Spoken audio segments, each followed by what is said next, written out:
Mark 11:22 முதல். இயேசு அவர்களை நோக்கி, தேவனிடத்தில் விசுவாசம் உள்ளவர்களாய் இருங்கள்.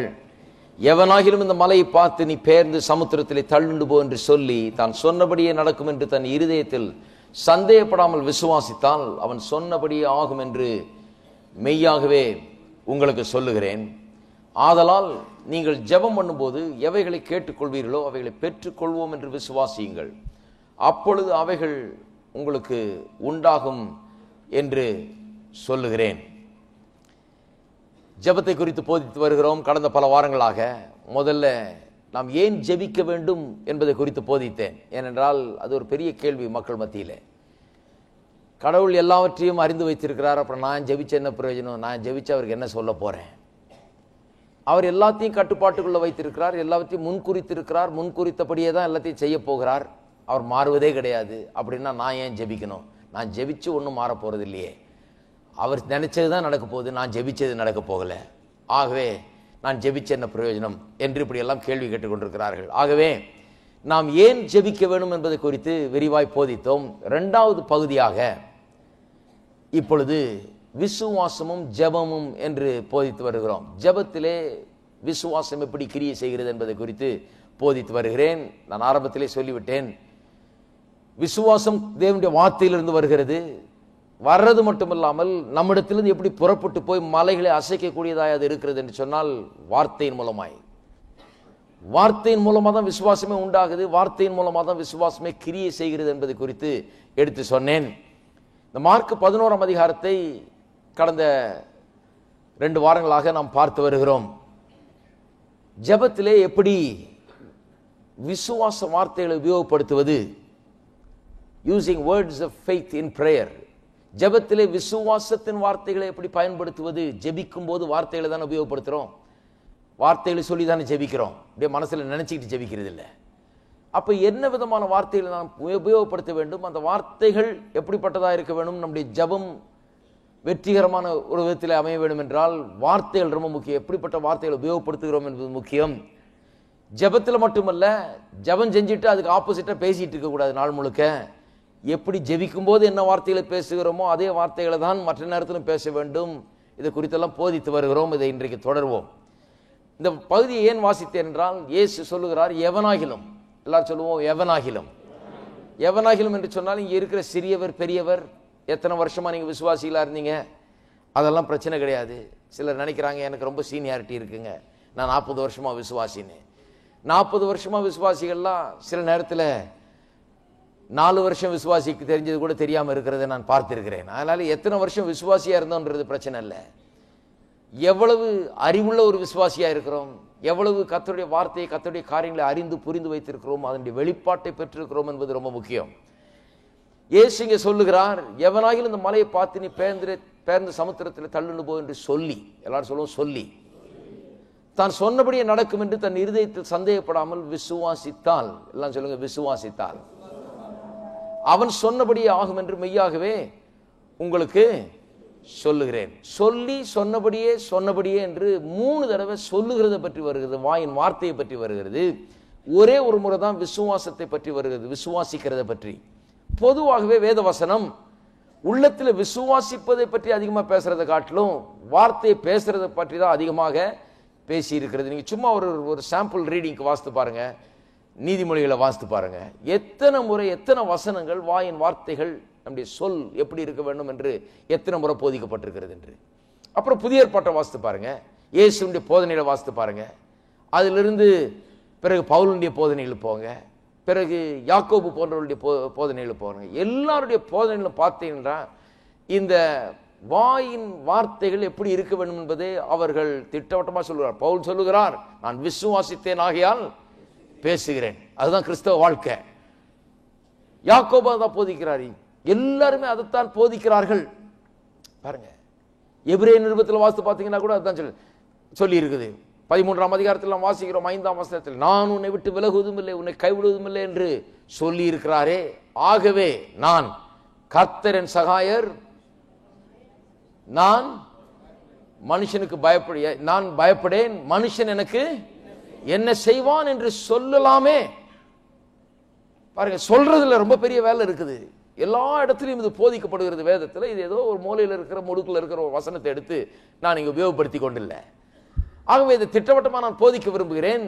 ஜெபத்திலே நம்முடைய வார்த்தைகள் எப்படி அமைகிறது என்பது முக்கியம். நம்முடைய வாழ்க்கையிலையும் அந்த ஜெபத்திலே மட்டுமல்ல, ஜெபித்து விட்டு பிறகும் நம்முடைய வார்த்தைகள் சரியாக இருப்பது அவசியம் என்பது நாம் உணர வேண்டிய ஒரு காரியம். விசுவாசிக்கிறத காட்டிலும் வார்த்தையை பேசுறதுல நாம் 3 மடங்கு அதிக கவனம் செலுத்த வேண்டும் என்றுதான் நான் இந்த வசனத்தை எடுத்துக்கொள்ள முடியும். விசுவாசிக்கிறத பற்றி ஒரு முறை தான் சொல்லியிருக்கு, வார்த்தை பேசுகிறத பற்றி 3 முறை சொல்லி இருக்கிறது. ஏனென்றால் எதை பேசுகிறோமோ அதான் விசுவாசிக்க போகிறோம், பிறகு எதை விசுவாசிக்கிறோமோ அதான் வாயிலிருந்து வரப்போகிறது. நாம் என்ன சொல்லுகிறோமோ அதன்படியே ஆகும். அவன் சொன்னபடியே ஆகும் என்று இயேசு சொல்லியிருக்கிறார் 23ஆம் வசனத்தில். எல்லாரும் சொல்லுங்க, சொன்னபடியே ஆகும். நிறைய பேர் சொல்றாங்க, எப்படி ஆச்சு? சொன்னபடியே ஆகும். இருக்கீங்களா? நிறைய பேர் கேட்குறாங்க, எப்படி பிரதர் இப்படி ஆகும்? பிரதர், நீங்க சொல்லி இருப்பீங்க, அதனால்தான் ஆகுது. பிரதர், என்ன சொல்லி இருக்கிறீங்க? வாழ்நாள் முழுக்க என்ன சொல்லிட்டு வந்துட்டு இருக்கிறீங்க? என்னத்தை பேசிட்டு இருக்கிறீங்க? எப்படி பிரதர் வேலை போகும்? பிரதர், ஏன்னா எப்ப பார்த்தாலும் சொல்லிட்டே இருக்கிறீங்க, இந்த வேலை என்னைக்கு போகுமோ யாரு கண்டா, இது எப்படி போக போதோ, அதனால தான் போச்சு. அது சொன்னபடியே ஆகும். எல்லாரும் சொல்லுங்க, சொன்னபடியே ஆகும். நான் சொல்லல, இயேசு சொன்னார். மறுபடியும் சொல்லுவோம், அவன் சொன்னபடியே ஆகும். ஆகவே தான் நம்முடைய வீட்டிலே, நம்முடைய வேலையிலே, நம்முடைய வியாபாரத்திலே, நம்முடைய எல்லா காரியத்திலேயும் நாம் என்ன சொல்லுகிறோம் என்பதை பற்றி ரொம்ப கவனமா இருக்க வேணும். நாம் கடவுளை போன்றவர்கள். தேவன் வெளிச்சம் உண்டா கடவுள் என்றாரு, சொன்ன உடனே சொன்னபடியே ஆயிற்று. அவர் அதை நல்லது என்று கண்டார். நல்லது மட்டும் சொன்னபடியே ஆகிறது இல்லை, கெட்டதும் சொன்னபடியே தான் ஆய்கொண்டு இருக்கிறது. இது வேத வசனத்தின் ஒரு பிரின்சிபல். தேவன் நல்லதே தான் பேசுறார், அதனால அவருக்கு நல்லதே தான் நடந்து கொண்டிருக்கிறது. நாம் ஒரு பாவ உலகத்திலே வாழ்ந்து கொண்டு வருகிறோம். பாவத்திலே விழுந்து போன மனுஷர்கள் மத்தியிலே, அப்படிப்பட்ட ஒரு உலகத்திலே, பிசாசின் கிரியை அதிகமாய் காணப்படுகிற ஒரு உலகத்திலே வாழ்ந்து கொண்டிருக்கிறோம். அப்ப நாம் இன்னும் ஜாக்கிரதையா இருக்க வேண்டியதா இருக்கிறது. கர்த்தரை விசுவாசித்து கர்த்தருடைய வார்த்தையை எல்லா சூழ்நிலையிலும் முற்போக்கான விதத்திலே விசுவாசத்தை பேசுவது ரொம்ப அவசியமா இருக்குது. ஏன்னா தீமை எங்க பார்த்தாலும் இருக்குது. தீமை நம்ம ஒட்டி கொள்றதுங்கிறது, நம்மோட கலந்துடுறதுன்றது, நமக்கு நடக்கிறதுங்கிறது ஒரு பெரிய அபூர்வமா நடக்கிறது ஒண்ணு இல்ல. விட்டா எல்லா விதமான தீமையும் நடக்கும். ஆகவே தான் தினந்தோறும் நாம் நன்மையை பேச வேண்டும். ஆகவே தான் தினந்தோறும் தீமையை எதிர்த்து நிற்க வேண்டும். ஆகவே தான் தினந்தோறும் இந்த வாயை ஒரு ஜீவ விருட்சம் போல உபயோகப்படுத்த வேண்டும். தினந்தோறும் நம்முடைய நாவை உபயோகப்படுத்தி நாம் எங்க செல்ல வேண்டுமோ, எதை அடைய வேண்டும் என்று விரும்புகிறோமோ அதற்கு நேராக நம்முடைய நாவை நாம் செலுத்த வேண்டும். சும்மா இருந்தா நடக்காது. தினந்தோறும் இந்த நாவின் மூலமாக நாம் அதிகாரத்தை உபயோகப்படுத்த வேண்டும். நம்முடைய வாழ்க்கை திசையை திருப்ப வேண்டும். திருப்போம். நான் சொன்ன யாக்கோபுக்கு போவோம் என்று. யாக்கோபு ரொம்ப அற்புதமாய் சில காரியங்களை போதிக்கிறார். அதில் ஆரம்பிப்போம். இன்றைக்கு யாக்கோபு 3ஆம் அதிகாரம் வாசிப்போம். என் சகோதரரே, அதிக ஆக்கினை அடைவோம் என்று அறிந்து உங்களில் அநேகர் போதகராகாதிருப்பீர்களாக. இதுதான் என்னுடைய ஃபேவரட் வேர்ட்ஸ். அந்த காலத்தில் யாராவது எங்க அப்பா பிரசங்கி யாராதனால எல்லாம் என்ன கேட்பாங்க, நீ பிரசங்கி யாராக போறியான்னு. நான் சொல்லுவேன், நீங்கள் அதிக ஆக்கினை அடைவீர்கள் என்று அறிந்து நீங்கள் போதகராய் ஆகாதிருப்பீர்களாக என்று எழுதியிருக்கு, படிச்சு பாருங்க. என்னப்பா இந்த வசனத்தை சொல்றியம்பாங்க. உண்மைதான் அது. நிறைய போதகர் இன்றைக்கு போதகராய் இல்லாமல் இருந்தா கர்த்தரை நம்ம துதிக்கலாம் ரொம்ப. இன்னும் இவர்களால தான் வம்பு. நான் சொல்லுகிறேன், விளையாட்டுக்கு சொல்லலை, நான் ஏதோ ஒரு கேலி செய்ய வேண்டும் என்று சொல்லலை, மெய்யாகவே சொல்லுகிறேன். நிறைய பேருடைய போதனைகளால் தான் இன்றைக்கு வம்பு பிரச்சனை. போதகராய் இருக்க வேணாம்னு சொல்லியிருக்க பேர்பட்ட ஆளுகளை.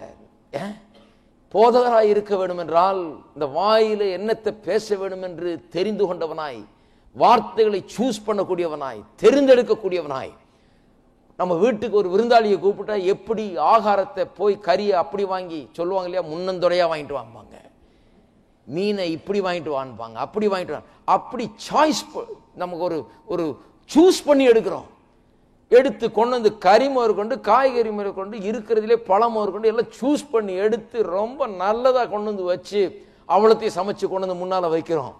ஊழியக்காரன் என்கிறவன் அப்படிப்பட்டவனா இருக்க முடியாவிட்டால் சும்மா பைய போட்டுக்கிட்டு அதுக்குள்ள பைபிளை போட்டுக்கிட்டு சுத்திட்டு இருக்க கூடாது. இதுதான் என்னுடைய நம்பிக்கை. அதனால நான் அநேக பேரை வேணான்றது. நான் வேணாம், நீ வராத ஊழியத்துக்கு, என்னத்துக்கு உனக்கு ஒரு ஊழியம், எதுக்கு நீ ஊழியம் செய்யற, வராது, போதிக்காது, நீ வாயை திறந்தினால பிரச்சனை வரும். முதல்ல வாயில என்ன போடுறதுன்னு தெரிஞ்சுக்கிட்டு அப்புறம் ஊழியத்துக்கு வா. ஏனென்றால் 10 பேருக்கு முன்னால் நின்றுக்கிட்டு அவர்களுக்கு போதிக்கக்கூடிய ஆள், எப்படிப்பட்ட வார்த்தைகளை தெரிந்தெடுக்க வேண்டும், எப்படிப்பட்ட காரியங்களை நான் பேச வேண்டும் என்றது ரொம்ப முக்கியம். பாருங்க, நான் இங்க பேசுகிறத வைத்து தான் உங்களுடைய வாழ்க்கை அமைய போகிறது. ஏனென்றால் நான் என்ன பேசுறேன்னா அதான் நீங்க பேச போகிறீர்கள். இருக்கீங்களா? அப்ப எனக்கு மிகப்பெரிய ஒரு பொறுப்பு கொடுக்கப்பட்டிருக்கிறது இந்த வாழ்க்கையில. ஒரு போதகனா இருப்பது என்பது ஒரு சாதாரண காரியம் இல்லை, அது ஒரு சேக்ரெட், ஒரு புனிதமான ஒரு காரியம் என்று நான் கருதுகிறேன். இந்த இடத்துல நிற்கும் போது நான் அப்படிதான் அதை நினைக்கிறேன் ஒழிய, ஏதோ நான் எங்க தாத்தா பிரசங்கியாரு, எங்க பாட்டு அப்பா பிரசங்கியாரு, நான் பிரசங்கியாரு, எல்லாம் பிரசங்கியாரு அப்படி சொல்லி நான் வரவில்லை. ஒரு பெரிய ஒரு பொறுப்புணர்வோடு நிற்கிறேன். ஏனென்றால் என்னுடைய வார்த்தைகள் உங்களுடைய வாழ்க்கையை கட்டும் அல்லது அது நாசமாக்கும். எப்பேற்பட்ட வார்த்தைகளை நான் பேசுகிறேன் என்பது ரொம்ப முக்கியமாக இருக்கிறது. ஆகவே நான் நேரத்தை செலவழித்து என்னுடைய வார்த்தைகளை நான் தெரிந்து கொள்ள வேண்டியதா இருக்கிறது. தரமான ஒரு ஆகாரத்தை கொடுக்க வேண்டியதா இருக்கிறது. சும்மா எழுந்திருச்சு எதையோ ஒன்று வளர முடியாது இங்க கொண்டு வந்து. ஆகவே பிரசங்கியாரா இருப்பது என்று ஒரு சாதாரண காரியம் அல்ல. இன்றைக்கு அநேகர் பைய மாட்டிட்டு பைபிளை உள்ள போட்டுட்டு இருக்கிறாங்க. பிரசங்கியாரா இருக்கவே கூடாது. அவர்களை நான் நினைக்கிறேன், ஏன் நீங்க பிரசங்கியாரா இருக்கிறீங்கன்னு தான் சொல்லணும்னு நினைக்கிறேன். சில நேரத்தில் பார்த்தா எதுக்கு வம்பு? உங்களால பெரிய வம்பா இருக்குது, பெரிய பிரச்சனையா இருக்குது. இப்போ என்னத்தையாவது ஒன்று சொல்லிட்டு என்னத்தையாவது ஒன்று பண்ணிட்டு போறது பாருங்க. என்னத்தையா வாயை திறந்தா என்ன வரும்னு சொல்ல முடியாது. ஏன்னா என்ன சொல்ல போறோன்றது யோசிக்கிறதே கிடையாது. அதை பற்றி கொஞ்சம் கூட சிந்தனையே கிடையாது. எந்திரிச்சிட வேண்டியது, வாயை திறந்து என்னத்தையாவது ஒன்று பேச வேண்டியது. அருமையானவர்கள், அதனால தான் அந்த வசனத்தை சேர்த்து வாசித்தேன். யாக்கோபு 3ஆம் அதிகாரத்தில் போதகராக இருக்க வேண்டும் என்றால் தேவனுடைய அற்புதமான சத்தியங்களை அறிந்து கொண்டு அவைகளை வாயில வைத்து விடுதலையாக்கும் சத்தியத்தை, ஜனங்களுக்கு நம்பிக்கை ஊட்டும் சத்தியத்தை, மலைகளை பேர்க்கக்கூடிய விசுவாசத்தை அளிக்கக்கூடிய சத்தியத்தை பேசக்கூடிய ஒரு மனுஷன் தான் போதகனா இருக்கணும். இல்லைன்னா போதகனா இருக்க கூடாது. மந்திரமோதரத்துக்கு போதகராக இருக்கோம் நாங்கள் கிடையாது. தேவனுடைய ஜீவனோட வார்த்தையை பிரசங்கிப்பதற்காக போதகர்களாக இருக்கிறோம். வாசிப்போம். இப்ப பாருங்க, ஏன் போதகராக இருக்கக்கூடாதுன்னு சொல்லிட்டு பிறகு சொல்கிறார், நாம் எல்லாரும் அநேக விஷயங்களில் தவறுகிறோம். ஒருவன் சொல் தவறாதவனானால் அவன் பூரண புருஷனும் தன் சரீரம் முழுவதையும் கடிவாளத்தினாலே அடக்கி கொள்ளக்கூடியவனுமாய் இருக்கிறான். சொல் தவறாதவன் சொன்னா அவன் பூரண புருஷனா, பெர்ஃபெக்ட் மேன். ஆங்கிலத்தில் அப்படியே வருது பெர்ஃபெக்ட் மேன். பெர்ஃபெக்ட்னா எந்த குறையும் இல்லாம அப்படியே பூரண பெர்ஃபெக்ட் மேன் என்ற அர்த்தம் அல்ல. அப்படி யாரும் கிடையாது. பெர்ஃபெக்ட் மேன்னா மெச்சூர் மேன் என்கிற அர்த்தத்தில் தான் அதை மொழிபெயர்க்க வேண்டும். மெச்சூர்னா அவன் நல்லா வளர்ந்து தேறினவன். யார் வளர்ந்து தேறினவன்? ஆவிக்குரிய ஜீவிதத்தில் வளர்ந்து தேறினவன் யார்? அருமையானவர்கள், நான் சொல்றேன், இதை கழட்டிட்டேன், அதை கழட்டிட்டேன், இந்த சட்டையை மாத்திட்டேன், அந்த சட்டை போட்டேன் பிரதர், இப்ப இந்த சட்டை போடுறேன் பிரதர். ஒரு சட்டையை கழட்டி சட்டையை மாற்றுறது இல்ல ஆவிக்குரிய விஷயத்தில் தேறினவன் அடையாளம். ஆவிக்குரிய விஷயத்தில் தேறினவன் சொன்னா வேத வசனம் திட்டவட்டமா சொல்லுது, சொல் தவறாதவன். சொல்ல எப்படி யூஸ் பண்ண வேண்டும், வாயை எப்படி பயன்படுத்த வேண்டும் என்று ஒரு மனுஷனுக்கு விளங்குச்சுன்னா அவன் ஒரு மெச்சூர் கிறிஸ்டியன், அவன் ஒரு வளர்ந்த ஒரு கிறிஸ்தவன் என்ற அர்த்தம். எப்படி வாயை உபயோகப்படுத்த வேண்டும் என்று அநேக கிறிஸ்தவர்களுக்கு இன்றைக்கு தெரியாதான சட்டையை மட்டும் மாத்திக்கிறது. இந்த சட்டையை கழட்டிட்டு அந்த சட்டையை மாட்டிட்டேன் பிரதர், நான் இதை கழட்டிட்டேன் பிரதர், அதை கழட்டிட்டேன் பிரதர், அதை விட்டுட்டேன் பிரதர். இது அதல்ல. நீங்க சட்டை எந்த சட்டையோ போட்டுங்க, அது என்ன கலரா இருந்தா என்ன, எல்லா கலரையும் கடவுள் தான் உண்டாக்குனாரு. அன்னைக்கு அதை பற்றி பேசிட்டு இருந்தோம் பாருங்க. திடீர்னு ஒரு வெளிப்பாடு வந்தது. எங்கள் வீட்டில் உட்காந்து பேசிகிட்டு இருப்போம். அதெல்லாம் சாப்பிடும்போது இந்த பேச்செல்லாம் வரும். பைபிள் டிஸ்கஸ் பண்ணுறது. நாங்கள் இப்படி பேசிகிட்டு இருக்கும்போது என் மகன் சொல்கிறான் விளக்கம். அதுக்கு சொல்கிறான், வெள்ளையா? வெள்ளைன்னு சொன்னால் சயின்டிஃபிக்காக பார்த்தால் வெள்ளையில் 7 கலரும் இருக்குதுங்கிறான். என்சைக்ளோபீடியாவை எடுத்துகிட்டு வந்து திறந்து பார்த்து, இந்த வெள்ளையில் it's a perfect mixture of all colours join together make white. எல்லா கலரும் பர்ஃபெக்ட் அளவில், அதாவது ஒரே சம அளவில் கலக்கப்பட்டால் 7 கலரும் அதுதான் வெள்ளை. வெள்ளையா தெரியுது அது. அப்போ வெள்ளை போட்டால் நான் கலர் போடுறது இல்லைன்னு சொல்கிறவங்கள்ட்ட சொல்லுங்க, எல்லா கலரையும் போட்டுட்டு இருக்கீங்க நீங்கள். இது என் மகன் கொடுத்த விளக்கம்.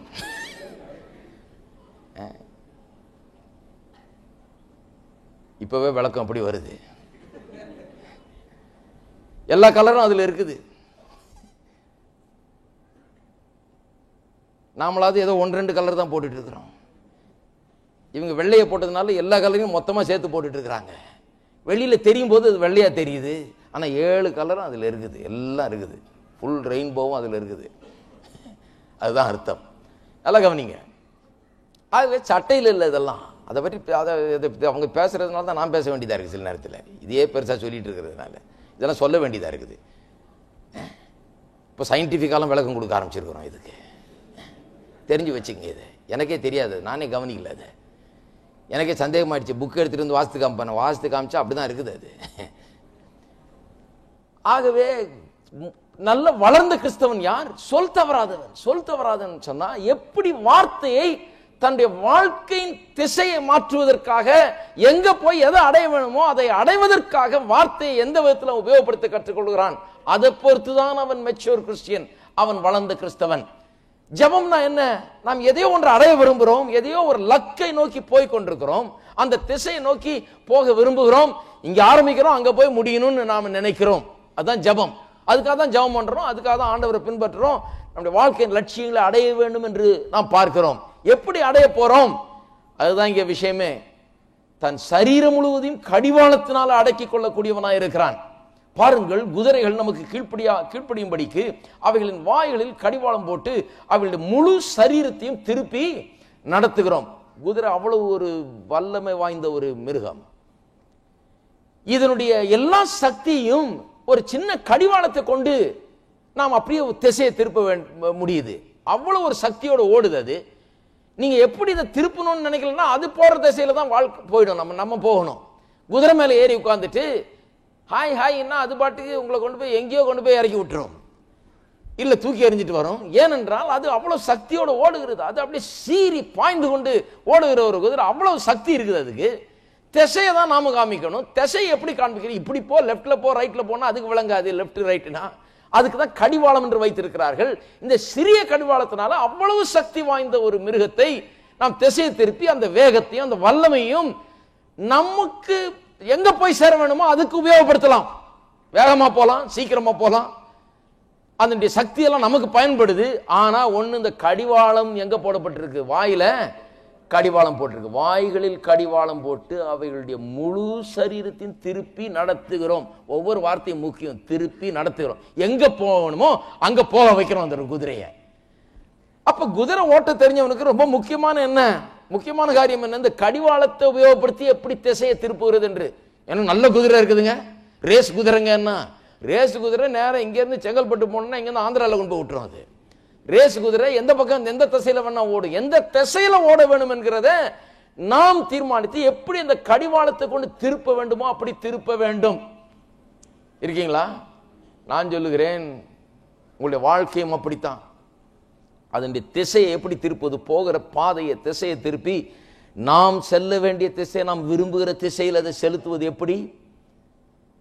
நம்முடைய வாழ்க்கையின் ஆவிக்குரிய சக்திகளை, தேவன் கொடுத்திருக்கிற வல்லமையை உபயோகப்படுத்தி ஆவிக்குரிய லட்சியங்களை நாம் அடைவது எப்படின்னு சொன்னா, இந்த நாவை நாம் சரி பண்ண வேண்டும். இந்த கடிவாளம் பாலை உபயோகப்படுத்த வேண்டும். வாசிப்போம். கப்பல்களை பாருங்கள்.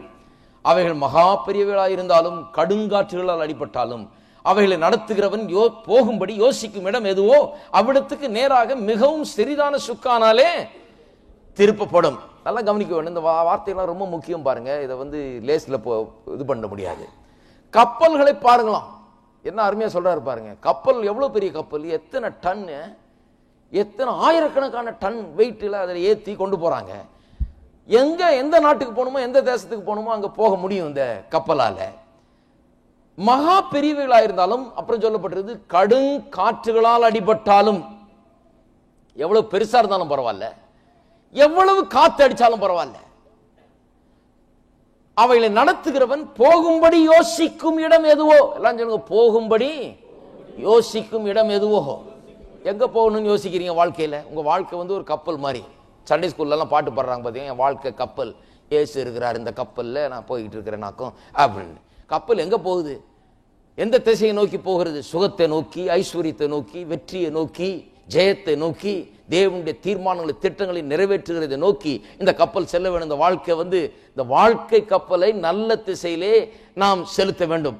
யோசிக்க போக வேண்டும் என்று யோசிக்கும் இடம் எதுவோ அவ்விடத்துக்கு நேராக மிகவும் சிறிதான சுக்கானாலே திருப்பப்படும். அதான் பாயிண்ட். அங்க அவ்வளவு பெரிய கப்பலை எவ்வளவு காத்து அடிச்சாலும் சரி. நிறைய பேர் சொல்றாங்க, இல்ல பிரதர் நல்லா போயிட்டு இருந்தது பிரதர், ஆனா வாழ்க்கையில ஒரு பெரிய புயல் அடிச்சிருச்சு பிரதர், காத்து ரொம்ப பலமா அடிச்சு, தரித்திர காத்து அடிச்சிருச்சு பிரதர், நோய் காத்து அடிச்சிருச்சு பிரதர், அந்த காத்து பிரச்சனை காத்து அடிச்சிருச்சு பிரதர், பொண்டாட்டி ஒரு பெரிய புயலை கிளப்பிட்டா பிரதர், புருஷன் வந்து ஒரு பெரிய புயலை உண்டாக்கிட்டார்.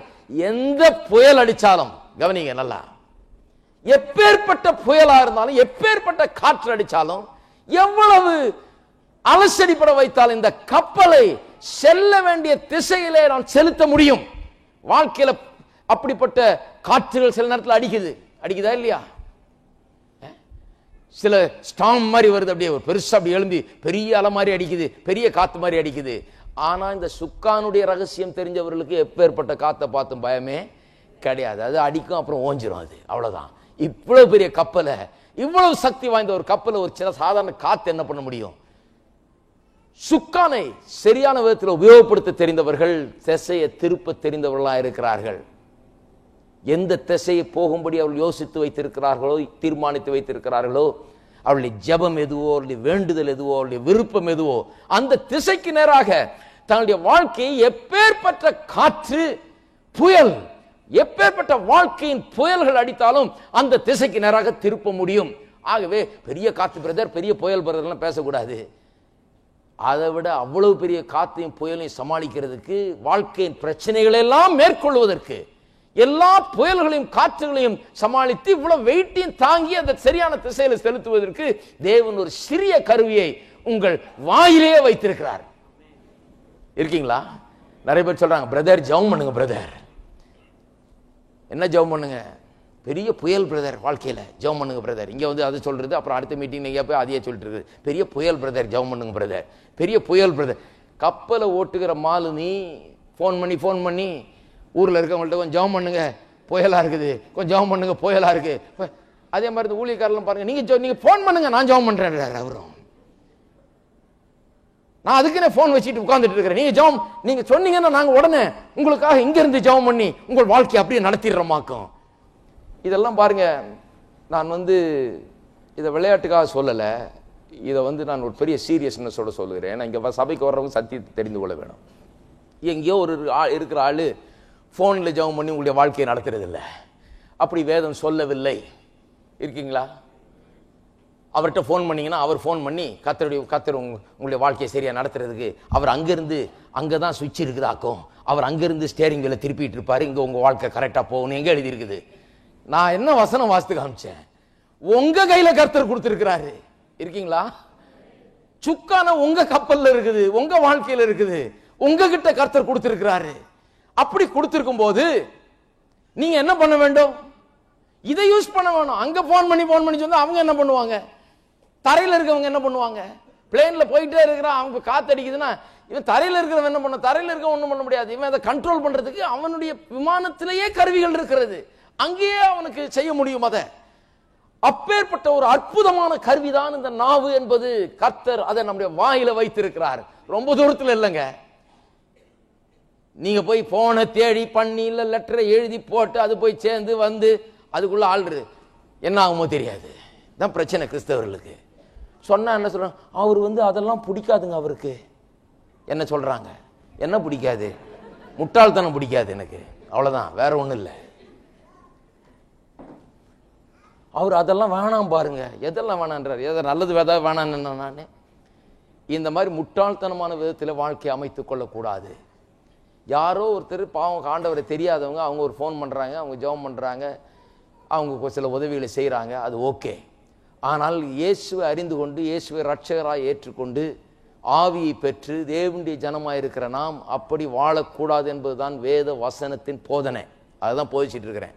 நான் பாஸ்டராக இருந்து எல்லாம் என் வீட்டுக்கு ஃபோன் பண்ணுங்கன்னு சொல்லிட்டா அப்புறம் எனக்கு ஒன்றும் அதான் சோம்பேறியுடைய பிரசங்கம். அது ரொம்ப நம்பாட்டுக்கு பேசாமல் இருக்கலாம். ஃபோன் வந்து அதை அட்டன் பண்ணுறதுக்கு ஒரு 4 பேரை போட்டு அவங்களுக்கு ஒரு சம்பளத்தை கொடுத்து நீ இப்போ ஃபோன் பண்ணி இந்த பிரச்சனைக்கு இந்த ஜபத்தை பண்ணு அவனுக்கு எழுதியே கொடுத்துடலாம், இந்த 4 வசனத்தை சொல்லு, இந்த வசனத்துக்கு இந்த பிரச்சனைக்கு அதை சொல்லுன்னு சொல்லிவிட்டு பேசாமல் போயிட்டே இருக்கலாம். பரவாயில்ல, அது வந்து ஒன்றுமே தெரியாதவங்களுக்கு அது ஒரு வழி.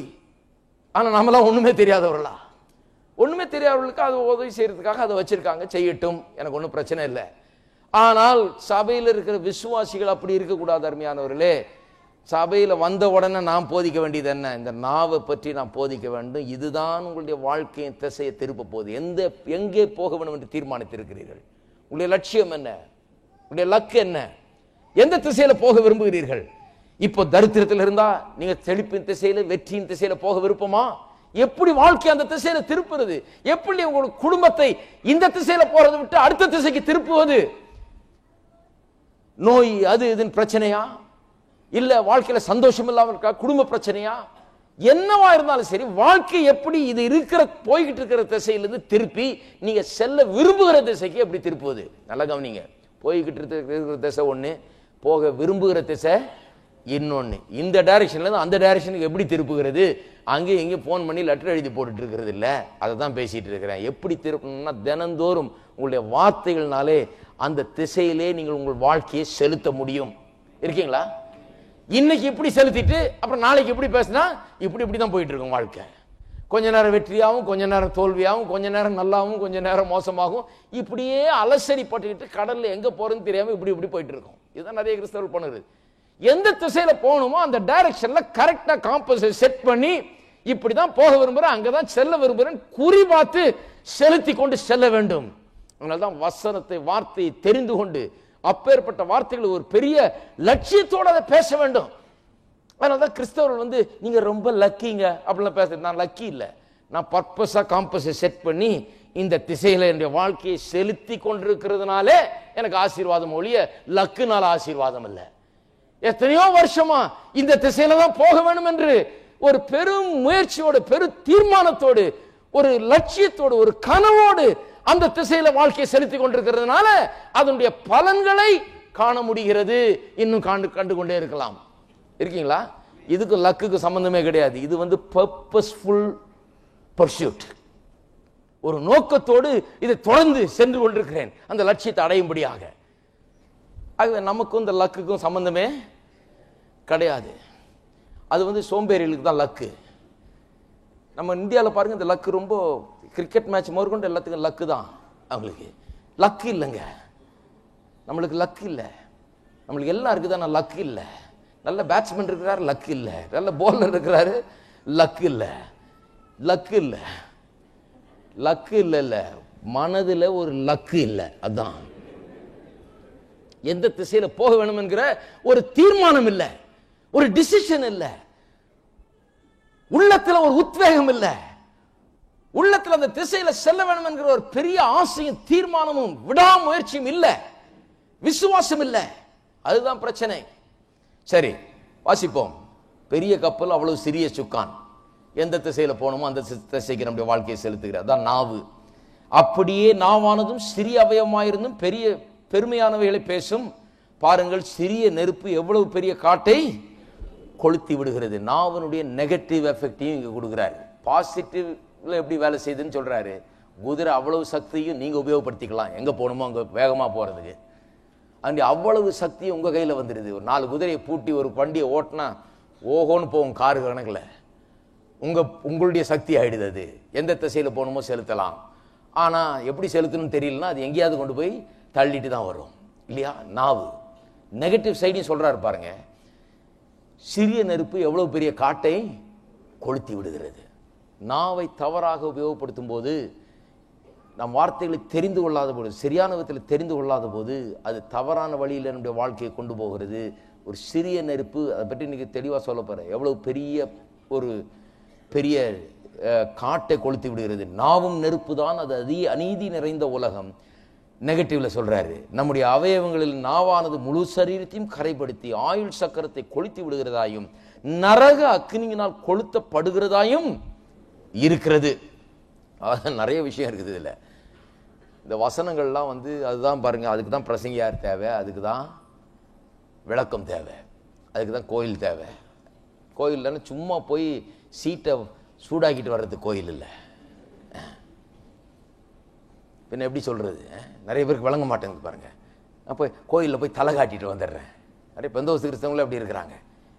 கோயிலில் போய் தலை காட்டிட்டு வந்துடுறேன். இல்லைன்னா திங்கக்கிழமை பாஸ்டர் வீட்டுக்கு வந்துடுவார். ஞாயிற்றுக்கிழமை கோயிலுக்கு போகலன்னா திங்கக்கிழமை அவர் வந்துடுவார்.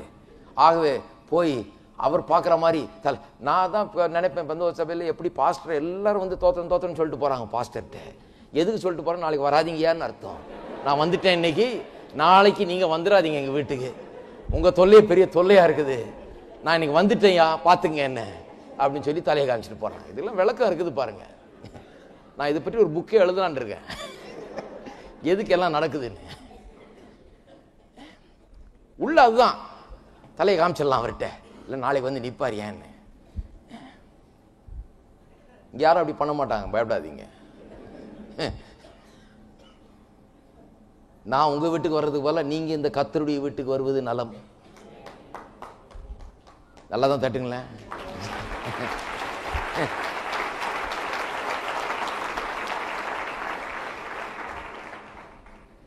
நான் உங்க வீட்டில் வந்து நீங்க கொடுக்கறதெல்லாம் சாப்பிட்டா இவ்வளோ இந்த சைஸுக்கு ஆயிடுவேன் நான்.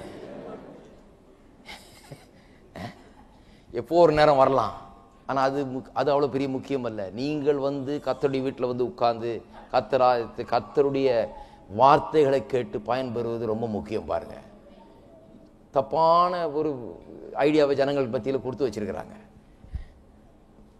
ஒருத்தர் கேட்டார், அவங்க பாஸ்டர் விசிட் பண்ணார், அவங்கள சொல்லணும். நீங்கள் வார வாரம் எங்களை வந்து விசிட் பண்ணுறது மட்டும் இல்லை, கொடுத்துக்கிட்டு இருக்கிறார், நல்ல போஷாக்கை எங்களுக்கு கொடுத்துக்கிட்டு இருக்கிறார், அதுதான் எங்களை வாழ்க்கை பயணத்தில் வெற்றிகரமாக வாழ வைக்கிறது என்று சொல்லணும். விளங்காத ஆட்கள் அவங்களாம் விசிட் பண்ணி இவங்க என்ன பண்ணிடுறாங்க. நான் கேட்குறேன், யாரோ என்னமோ சொன்னாங்க, வேண்டாம். விசிட் பண்ணி என்ன பண்ணிட்டாங்க? ஒன்றும் கிடையாது. நான் விசிட் பண்ண என்ன பண்ண போறேன்? நான் விசிட் பண்ணால் கர்த்தருடைய வார்த்தையை தான் உங்களுக்கு சொல்ல போறேன். உங்கள் பிரச்சனை ஏதாவது சொல்லுவீங்க, நான் உடனே கர்த்தருடைய வார்த்தையை சொல்ல போறேன். அதைத்தான் இங்கே சொல்லிட்டு இருக்கிறேன். நான் வாரம் வாரம் சொல்லிட்டு இருக்கிறேன், வாரத்துக்கு 3 தடவை சொல்லிட்டு இருக்கிறேன், 4 தடவை சொல்லிட்டு இருக்கிறேன். இத்தனை ஆராதனை வச்சிருக்கிறோம், அதுக்கு தான் இதை வச்சிட்டு இருக்கிறோம். சில சொல்ல, உங்க கால் எங்க வீட்டில் பட்டா போதுங்க. என் காலில் எல்லா காலம் அப்போல்லாம் அழுக்கான கால் தான் என் காலம். இது ஒன்றும் ஸ்பெஷல் கால் இல்லை. என் கால் படுறது இல்லை, இந்த வசனம் வந்து உங்களுடைய தலையில பட்டு அது உள்ளத்துல பட்டு அதில் குறித்து வெளிச்சம் உண்டாகி இப்படிதான் விடுதலை உண்டாகுது. ஏதோ ஒரு மூடத்தனத்தை அனுப்பிட்டு இருக்க கூடாது. ஏன்னா அவர் கால் பட்ட உடனே எப்படி ஆயிடுச்சாக்கும், அவர் தொட்ட உடனே எப்படி ஆயிடுச்சாக்கும். நான் தொடவும் வேண்டியதில்லை, நான் படவும் வேண்டியதில்லை. நீங்க வந்து வசனத்தை கேட்டு அதனுடைய வெளிச்சத்தை பெற்று வெற்றிகரமான வாழ்க்கையை வாழ வேண்டும். வர வேணும்னா வர்றேன், எந்த தேவைக்காக இருந்தாலும் எப்படிப்பட்ட காரியமா இருந்தாலும் வர சொல்லும் போது நாங்கள் கண்டிப்பா வர்றோம், எல்லாம் செய்யறோம். ஆனால் அது முக்கியமே கிடையாது. இதுதான் முக்கியம். நம்ம இப்ப பண்ணிட்டு இருக்கிறது தான் முக்கியம். இப்ப நான் செய்து கொண்டது முக்கியம். இதுக்காக நான் வாரம் முழுக்க செலவழிக்கிறேன். அதனாலதான் இங்க வந்து இப்படி செய்ய முடிகிறது ஒழிய, வாரம் முழுக்க நான் ஒரு வீடா சுத்திட்டு இருந்தேன்னா இதை எப்படி செய்ய முடியும்? நான் எல்லா வீடும் சுத்திட்டு இருந்து இங்க வந்து திறந்த ஒண்ணு சிலர் பிரசங்கியாருங்க அங்க வந்து தான் தேடிட்டு இருக்கிறாங்க. நான் பார்த்திருக்கேன் சில பிரசங்கியார், இன்னொரு பாட்டுக்கு பாடுங்க பிரதர். என்னத்துக்கு சில இடங்கள்ல ஏன் அத்தனை பாட்டு பாடுறாங்கன்னு நான் பார்த்திருக்கிறேன்.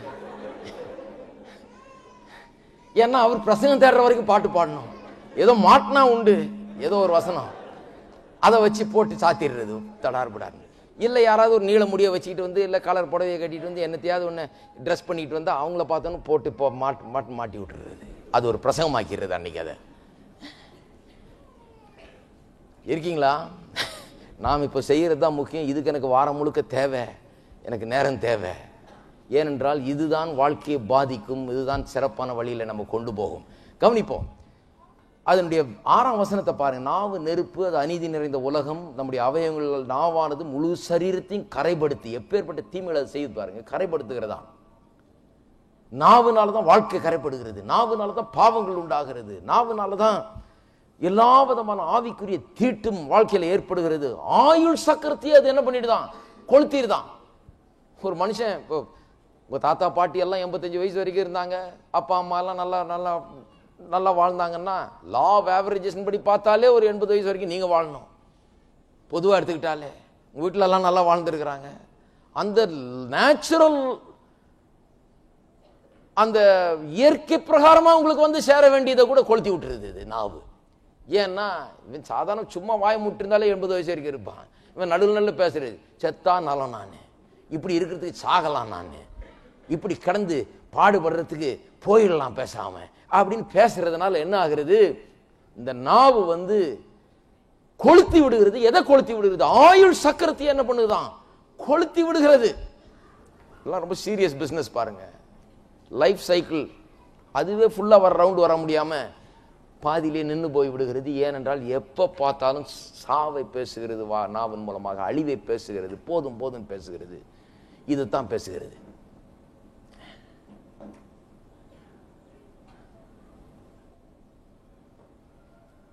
அவங்க போதும் போதும் பேசிட்டு இருந்தால் நம்ம என்ன ஜெபம் பண்ணாலும் அவங்க போதும் போதுன்றது தான் நடக்கும்.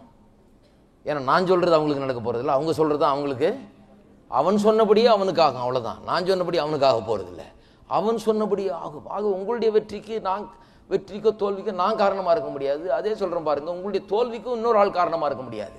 என்ன அவன் இப்படி பண்ணிட்டான் பிரதர், இவன் இப்படி முடியாது. அவன் என்ன பண்ண முடியும்? நான் சொன்னபடி தான் எனக்கு ஆகும்.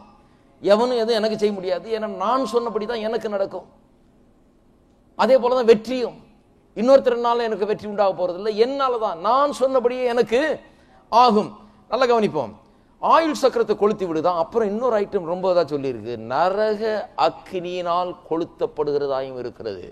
நான் சொல்லுகிற ரொம்ப முக்கியமான விஷயம், பிசாசு உங்களுடைய வாழ்க்கையை அழிக்க வேண்டும் என்று நினைத்தால், சீரழிக்க வேண்டும் என்று நினைச்சா, கெடுக்க வேண்டும் என்று நினைச்சா, பிசாசு என்ன பண்ணுறான் தெரியுமா? உங்களுடைய நாவை முதலாக அவன் பிடிக்கிறான். நாவல வார்த்தைகளை போடலாம். உங்களுடைய வாயில நரக அக்னியை, இந்த அழிக்கிற நரக அக்னியை கொண்டு வந்து அதனால நாவை பற்ற வச்சு, நாவல அவிசுவாசத்தை, நாவல தோல்வியை, நாவல விரக்திய, நாவல சாவ, நாவல இப்படிப்பட்ட காரியங்களை பேச வைக்கிறான். நாவல பேச வச்சவன் அவனுக்கு தெரியும் வாழ்க்கையில் அப்படியே தான் நடக்கும். ஏனென்றால் அவன் புரிஞ்சு வச்சிட்டு இருக்கிறான், இவன் சொன்னபடியே ஆகும்னு. ஹலோ, இருக்கீங்களா? அப்ப பிசாசுக்கு கூட உங்களுடைய நாவு தேவைப்படுது. நீங்க நாவை கொடுக்காம அவன் ஒன்றும் உங்களுக்கு பண்ண முடியாது. ஆகவே பிசாசு பண்ணிட்டான் பிரதர், இது பிசாசுடைய வல்லமை பிரதர், இது பிசாசுடைய சக்தி பிரதர் சொல்லாதீங்க. ஏனென்றால் இது உங்களுடைய கோஆபரேஷனால தான் நடந்திருக்குது. பிசாசுக்கு நீங்க இடம் கொடுத்து, எப்படி இடம் கொடுக்கிறோம்? நாவினால் இடம் கொடுக்கிறோம். அந்த பிசாசோட ஒத்துழைச்சு பேசுகிறோம். நரக அக்னியினால் கொளுத்தப்படுகிறதா நாவு. இருக்கீங்களா? அமைதியா இருக்கீங்க? எவ்வளவு ஒரு சீரியஸ் பிசினஸ் பாருங்க. இதை சாதாரணமா நினைச்சிடறோம். நரக அக்கினியினால் கொளுத்தப்படுகிறது. அதனால தான் வாயில பேசுறது ரொம்ப ஜாக்கிரதையா இருக்கும். நான் செத்தா நல்லது, நான் போனா நல்லது, இதை விட அழிஞ்சு போலாமாக்கும். இந்த பேச்சே வாயில வரவே கூடாது. அது வரும்போது நினைவு வைத்துக் கொள்ளுங்க, நரக அக்கினி, பிசாசானவன் அப்படியே நுழையறான் உள்ள வாழ்க்கையில. எப்பேற்பட்ட விசுவாசியா இருந்தாலும் இப்படிப்பட்ட வார்த்தைகளை பேசும்போது உங்களுடைய நாவு நெருப்பை கொளுத்துகிற அந்த சின்ன நெருப்புக்கு சமமாகி விடுகிறது. நீங்க சொல்லலாம், என்னையா ஒரு சின்ன வார்த்தை, அதை போய் பெருசா எடுத்துக்கிறீங்களே அப்படின்னு சொல்லலாம். கிடையாது. அந்த சின்ன வார்த்தை தான், சின்ன நெருப்பு தான் காட்டையே கொளுத்துகிறது என்று சொல்லப்பட்டிருக்கிறது. ஆகவே இந்த சின்ன வார்த்தைகள் கூட வேண்டாம், இந்த சின்ன வார்த்தை தான் கெடுக்கிறது. அதே சின்ன வார்த்தையை நல்ல வார்த்தையா போட்டீங்கன்னா, வேத வசனம் சொல்லுகிறது, கடுகு விதை அளவு இருக்கிற அந்த விதை வளர்ந்து பெரிய மரமாக ஆகிறது. அப்படி உபயோகப்படுத்துங்கள் வார்த்தைகளை. சின்ன வார்த்தை, நல்ல வார்த்தை உபயோகப்படுத்தும் போது அது பெரிய அளவு பயன் தந்து பெரிய மரமாக வளர்ந்து பெரிய பலன் கொடுக்கிற ஒரு மரமாக அது மாறுகிறது. இருக்கீங்களா? ஆகவே உங்களுடைய வாழ்க்கையில கிரியை செய்யற சக்தி உங்களுடைய பிரச்சனை இல்லை. என் பிரச்சனை இப்படி பண்ணிடுச்சு பிரதர், என் பஞ்சாதி இப்படி பண்ணிட்டான், என் புருஷன் இப்படி பண்ணிட்டான், என் சூழ்நிலை இப்படி பிரதர், என் இது பிரதர், அந்த ஆள் இப்படி பண்ணிவிட்டான் பிரதர். இந்த ஆள், the force at work in your life is not your circumstances, it is your tongue, it is your words. உங்களுடைய வாழ்க்கையில கிரியை செய்கிற சக்தி, உங்களை தள்ளுகிற சக்தி, உங்களை அலசடி பண்ண வைக்கிற சக்தி அந்த சக்தி இன்னொருவருடைய சக்தி அல்ல, இன்னும் உங்களுடைய சூழ்நிலையின் சக்தி அல்ல. உங்கள் பிரச்சனை அவ்வளவு பெரிய சக்தியோட உங்களை பிடிச்சு தள்ளல. உங்களுடைய நாவு தான் உங்களை அலசடி பண்ண வைக்கிறது. உங்களுடைய நாவு தான் உங்களுடைய வாழ்க்கையை அலசடி பண்ண வைக்கிறது என்பதை மறந்து விடக்கூடாது. இருக்கீங்களா?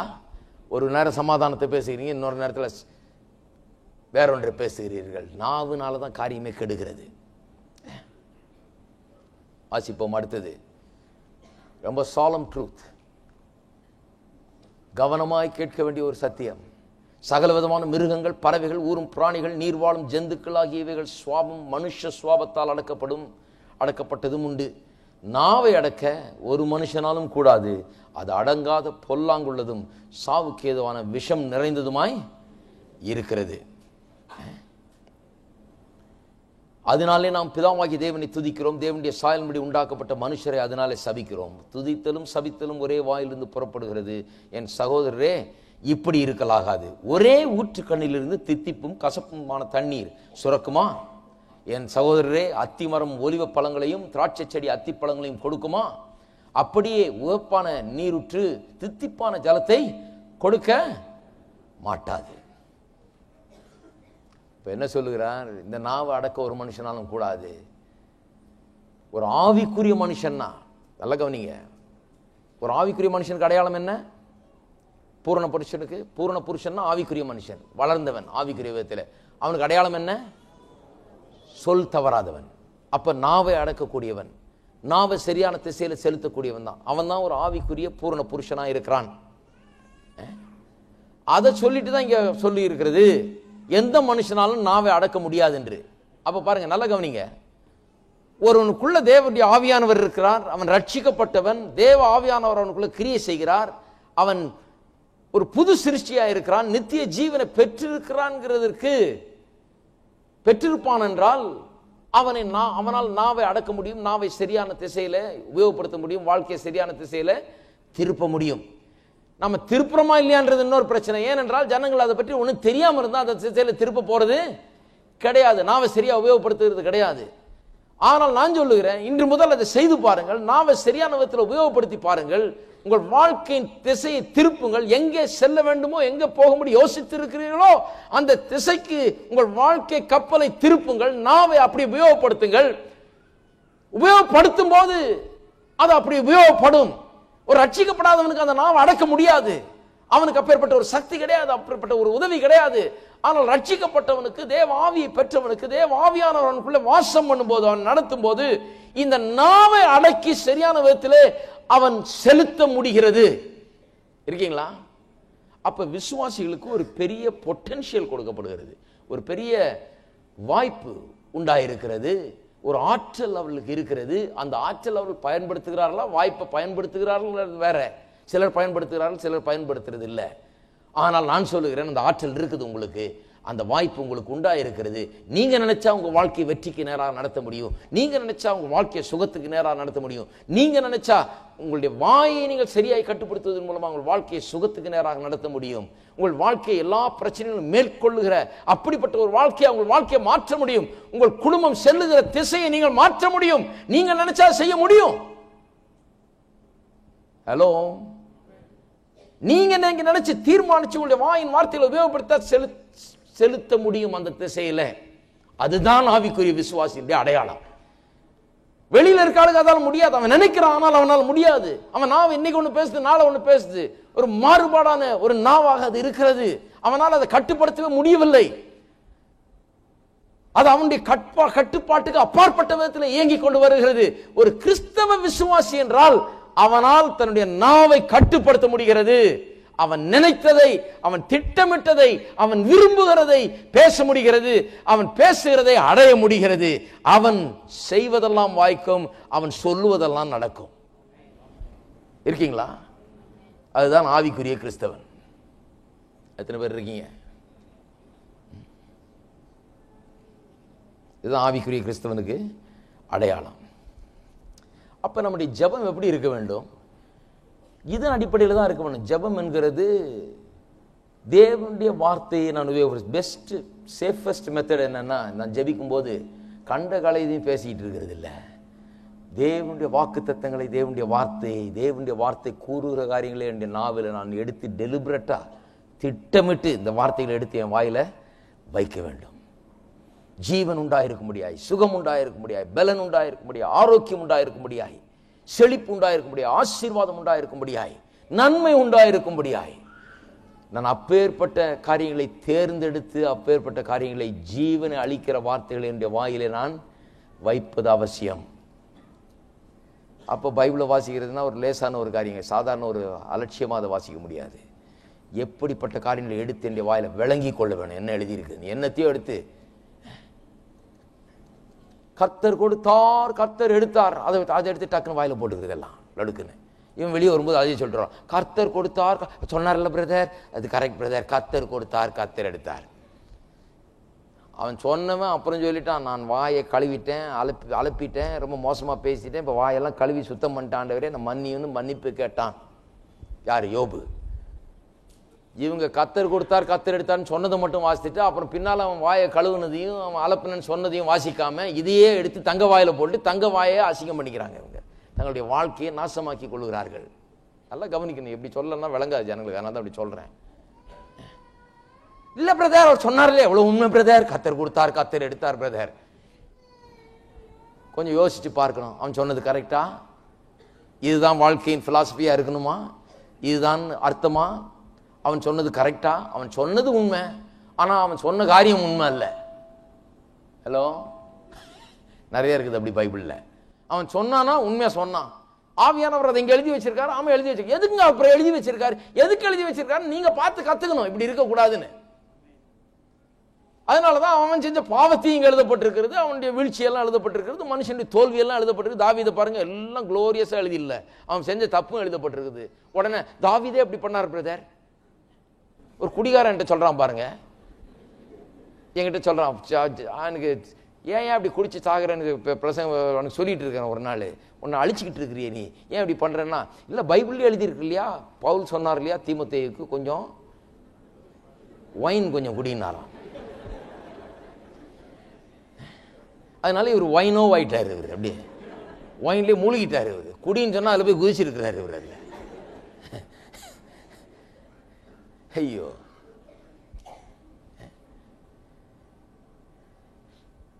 நான் சொன்னேன் அது இந்த பிரெக்னெண்டா இருக்கிறவங்க ஆஸ்பத்திரியில் போனா பிராண்டி கொடுக்குறாங்கல்ல சில நேரம், அந்த மாதிரி அது மருந்து மாதிரி அதை யூஸ் பண்ண சொல்லி இருக்கிறாரு. ஆமா, நான் கூட மருந்து மாதிரி தான் டெய்லி பண்ணிட்டு இருக்கிறேன், அதையும் மருந்து சாப்பிட்டு வந்துடுறேன்.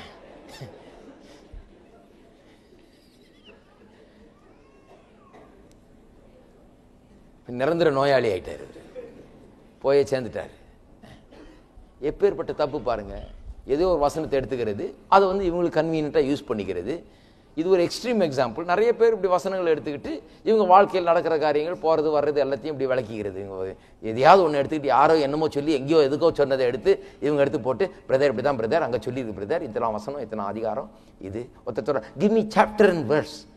எனக்கு ஒரு சாப்டர் வேர்ஸ் எல்லாம் இருக்குது. கரெக்டா, எல்லாத்துக்கும் சாப்டர் வேர்ஸ் இருக்குது. இதுல போன்றதுக்கும் சாப்டர் வேர்ஸ் இருக்குது, வான்றதுக்கும் சாப்டர் வேர்ஸ் இருக்குது, உட்காருன்றதுக்கு வசனம் காமிக்க முடியும், எந்திரின்றதுக்கு வசனம் காமிக்க முடியும். இப்படிலாம் பிரசங்கம் நடக்குது. எந்திரி அப்படின்னு வாசிட்டு ஒருத்தர் பிரசங்கம் பண்ற, எலும்பு அப்படின்னு. என்ன எலும்பு? எங்க இருந்து எலும்பு? இங்க அறியாமையிலிருந்து முதல்ல எழும்பணும். ஆகவே என்ன வசனத்தை எப்படி எடுத்துக்கிறோங்கிறதுல ரொம்ப சரியா இருக்க வேண்டும், ஜாக்கிரதையா இருக்க வேண்டும். என்னுடைய ஜெபத்தின் போது வசனத்தை எடுத்து என்னுடைய வாயில நான் வைக்க வேண்டும், வசனத்தை பேச வேண்டும். ஏன்? நல்ல கவனிங்க, இது ரொம்ப முக்கியமான ஒரு காரியம். ஏன் வசனத்தை எடுத்து நான் வாயில வச்சு பேச வேண்டும் என்று சொன்னால், இந்த வசனம் தேவனுடைய வார்த்தை, தேவனுடைய உடன்படிக்கை, தேவன் கொடுத்த வாக்கு தத்தம். ஆகவே இந்த எழுதப்பட்ட தேவனுடைய வார்த்தை, இந்த பைபிள், இந்த வேத வசனம் என்கிறது என்னுடைய ஜெபத்திலே தேவனுடைய பங்கு அதுவாக இருக்கிறது. ஜெபத்திலே என்னுடைய பங்கு ஒன்று இருக்குது, அவருடைய பங்கு ஒன்று இருக்குது. என்ன என்னுடைய பங்குன்றேன்? ஏன் இப்படி சொல்றேன்னு சொன்னா, நல்லா கவனிங்க. ஒரு கான்ட்ராக்ட் ஒன்று எனக்கும் உங்களுக்கும் இருக்குன்னு வைங்க. எனக்கும் இந்த பிரதருக்கும் ஒரு கான்ட்ராக்ட் இருக்குதுன்னு வைப்போம். நான் இந்த பிரதர்கிட்ட சொல்லியிருக்கேன், பிரதர் உங்களுக்கு நான் மாசம் மாசம் இவ்வளவு கொடுத்துட்றேன், அல்லது உங்களுடைய சாப்பாட்டு விஷயமும் உங்களுடைய துணிமணியிலையும் நான் கவனிச்சுக்கிறேன் அப்படின்னு நான் சொல்லியிருக்கேன். அவருக்கு நான் வாக்கு பண்ணியிருக்கேன், ஒரு கான்ட்ராக்ட்ல எழுதி கையில் கொடுத்துருக்கிறேன், உங்க துணிமணி உங்க சாப்பாடு என் பொறுப்பு அப்படின்னு சொன்ன பிறகு அப்புறம் அவர் என்கிட்ட அதை பற்றி பேசுறாரு. எதை பற்றி? துணிமணியை பற்றி, சாப்பாட்டை பற்றி. அவர் என்கிட்ட ரிக்வெஸ்ட்டை கொடுக்குறாரு.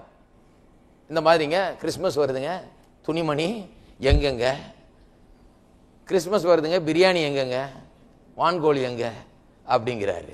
அந்த ரிக்வெஸ்ட்ல அவர் சொல்லுகிற வார்த்தைகள்ல இந்த கான்ட்ராக்ட் ஒரு பகுதியாக இருக்கிறது. அவர் ஏன் கேட்கிறார்னா, நான் சொல்லி இருக்கிறேன் அதனால கேட்கிறார். நான் சொல்லி இல்லைன்னா அவர் கேட்க முடியாது. நல்லா கவனிங்க, அநேக கிறிஸ்தவர்கள் தேவன் என்ன சொல்லி இருக்கிறார்ன்றதுக்கு கவனமே செலுத்துறது கிடையாது. என்ன வாக்குத்தத்தம் பண்ணப்பட்டிருக்கிறது, என்ன சொல்லப்பட்டிருக்கிறது என்பதற்கு கொஞ்சம் கூட கவனம் செலுத்தாமல் என்ன பண்ணுகிறார்கள்? ஜெபம் பண்றாங்க. சொன்னா ராமுலுக்கு ஜெபம் பண்றேன் பிரதர், நான் காலைல 3 மணிக்கு எந்திரிச்சு ஜெபம் பண்றேன் பிரதர். நீங்க ராமுலுக்கு ஜெபம் பண்ணாலும் சரி, காலைல 3 மணிக்கு எந்திரிச்சு ஜெபம் பண்ணாலும் சரி, இன்னும் 10 மணி நேரம் டெய்லி ஜெபம் பண்ணாலும் சரி, ஒன்றும் நடக்க போறதில்லை. ஏனென்றால் தேவன் என்ன சொல்லி இருக்கிறார் அவர் கான்ட்ராக்டே படிச்சு பார்க்காம, அந்த கான்ட்ராக்டின் அடிப்படையில் கேட்காமல் சும்மா கேட்கும்போது என்ன ஆகுறது? சப்போஸ் இவர் வர்றாருன்னு வைங்க, இந்த கான்ட்ராக்ட் இருக்கிறதே அவருக்கு தெரியலன்னு வைங்க, இவங்க இருக்குது ஆனா இவர் படிக்கல. அவர் என்கிட்ட வர்றாரு, ஐயா சாப்பாடு, ஐயா எனக்கு துணிமணி அப்படின்னாருன்னா அவர் ஜபம் வித்தியாசமா இருக்கும். எப்படி இருக்கும்னா பிச்சை கேட்கிற ஜபமா இருக்கும். ஐயா சாப்பாடு, ஐயா துணிமணி அப்படிதான் இருக்கும். ஏன்னா கான்ட்ராக்ட் அடிப்படையில் வர்றதில்லை. இப்ப விளங்கிங்க ஏன் பிச்சை கேட்கறது இல்லை ஜபம்னு. ஜபம் என்கிறது பிச்சை கேட்கறது இல்லை. தேவன் ஒரு உடன்படிக்கை ஏற்படுத்தி இருக்கிறார். இதை பற்றி பேச போறேன். உடன்படிக்கையும் ஜெபம்னு பின்னால பேசுவேன் நான். ஆனா இப்ப சொல்றேன் பாருங்க, தேவன் வாக்கு தத்தங்களை பண்ணி இருக்கிறார். சில டேர்ம்ஸ் அண்ட் கண்டிஷன்ஸ் அதுல இருக்குது. இப்படி செய்வேன் அவர் சொல்லி இருக்கிறார், அதை நிறைவேற்றுவேன் அவர் வாக்கு பண்ணி இருக்கிறார். நான் இன்றைக்கு வாசித்து காண்பித்தது போல எப்படி பண்ணியிருக்கார்? வாக்கு பண்ணது மட்டுமல்ல, அந்த வாக்கு பண்ணிட்டு அதை சத்தியம் பண்ணியும் கொடுத்திருக்கிறார். எவ்வளவு நல்லவர் பாருங்க கர்த்தர். அவர் எதுக்கு சத்தியம் பண்ணார்? பொய்யே உரையாத தேவன். வேதம் சொல்லுது எபிரேயர்ல, பொய்யுரையாத தேவன், பொய்யே பேச முடியாத அவரால. அப்பேற்பட்ட தேவன் எனக்காக, இந்த மனுஷன் விளங்கி கொள்ளணும்ன்றதுக்காக, இந்த மனுஷனுக்கு புரிய வேண்டும் என்பதற்காக, கர்த்தர் நல்லவர், அவர் சொன்னதை செய்வார் என்பதை நான் விசுவாசிக்க வேண்டும் என்கிற ஒரே காரணத்தினால பொய்யே சொல்லாத தேவன் வார்த்தையை கொடுத்து வாக்கு தத்தத்தை கொடுத்தது மட்டுமல்ல, அதை சத்தியம் பண்ணியும் கொடுத்திருக்கிறார். சத்தியம் பண்றதுக்கு பெரிய ஆள் யாரும் கிடைக்காதனால அவன் அம்மா மேலேயும் அப்பா மேலேயும் பிள்ளை மேலேயும் ஏதாவது தான் நேசிக்கிற ஏதாவது ஒன்று மேல சத்தியம் பண்ணி கொடுப்பான். எங்க அம்மா மேல சத்தியமா சொல்றேன். ஆண்டவர் யார் மேல சத்தியம் சொல்லுவார்? அவருக்கு பெருசா ஒண்ணும் இல்லை, அவர் தான் எல்லாத்தை விட பெரியவர். ஆகவே தன்னை கொண்டே ஆணையிட்டு சொல்லி இருக்கிறார், நான் செய்யவே செய்வேன். இருக்கீங்களா? இதுதான் ஜெபத்தினுடைய அடிப்படை. இது தெரியாமல் போனால் ஜெபத்தினுடைய டோனே மாறிடும், அந்த விதமே மாறிடும். வந்து உரிமையோடு அந்த கான்ட்ராக்ட் அடிப்படையில் என்னுடைய வார்த்தைகளை பேசி அவர் கேட்பதுக்கு பதிலாக அது என்னவாயிடும்? அது வெறும் அவருடைய வார்த்தையா மாறிடும். அவருடைய கெஞ்சுதலா இருக்கும். அவர் வந்து அப்படியே பிச்சை கேட்கறதா இருக்கும். அவர் வந்து ஐயா கொஞ்சம் பார்த்து பண்ணுங்கய்யா, ஐயா கொஞ்சம் இப்படி பண்ணுங்கய்யா, ஐயா இது தேவை இருக்குதுயா. அப்படிதான் நிறைய பேர் ஜெபம். நிறைய பேர் ஜெபத்தை பாருங்க,